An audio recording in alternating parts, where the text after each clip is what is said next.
important that you understand the origins. This is an F clef. And what makes this an F clef or a clef de fa?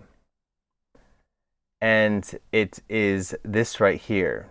There's always a visual clue, and there it is right there. They are clearly aligned and giving you this line. It's telling you this line here on your stave is important. And as you have seen, this right here is sitting on the stave. And so by virtue of knowing where that is, where is that note? What is that note? That is the F or Fa in solfège, and that is the clef de Fa. I said there is also a C clef or clef d'ut. This is a clef d'ut right here. Same logic. Look at just it visually. There is something hidden in its artistry and its beauty. And there it is right here. Here's the point of the arrow. And the point of the arrow is aligned around this. Then you find the corresponding accidental, if you will, or the key signature change. What is this? And it's already told, clef d'ut. What I'm saying this word right here. It's French, so you need to know a little bit of French to understand the logic behind all this. D'ut as in ut, as in C. So this is the C clef here. And so that note is by deduction the C. Yes, it is a C. And because it's an important C, it is the middle C. So it's the one in the general middle range of the piano. Now we are going to talk about the treble clef. Again, outside of the English-speaking world, nobody calls that the treble clef. This is aptly called the clef sol, as in the G. So this is the G clef right here.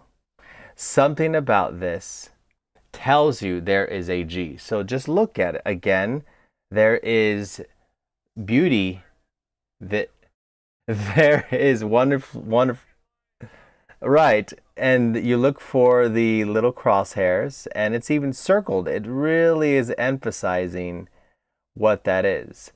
And you do your usual. You go this direction. That would be a G, a sol, and so this right here is the G clef, the clef de sol. What happens when your teacher wants to be fancy and chooses a different clef, like this? Using that same logic, remember, dot here, dot here.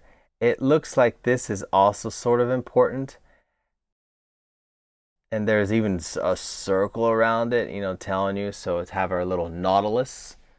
Yes, our wonderful nautilus is telling us that this is an important note.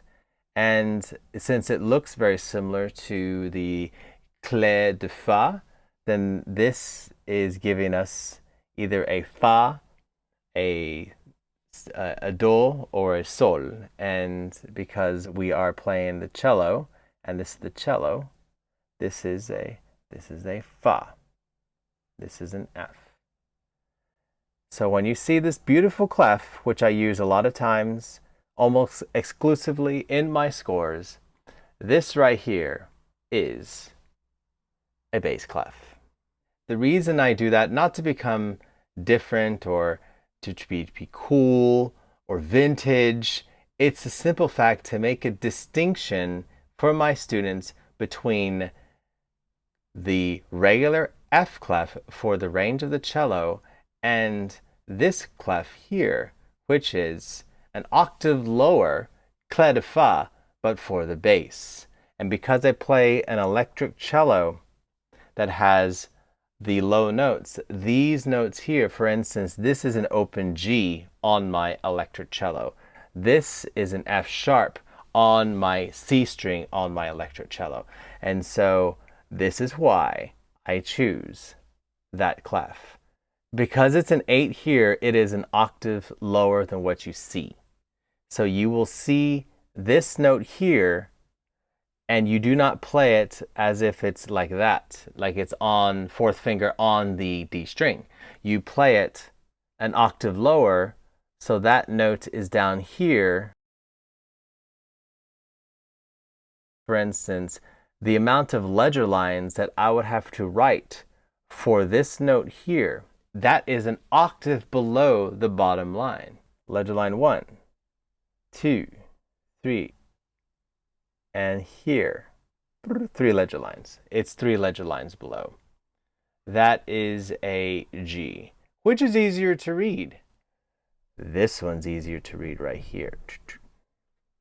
And this is why we use different clefs when reading music on the most beautiful, wonderful instrument in the world, the cello.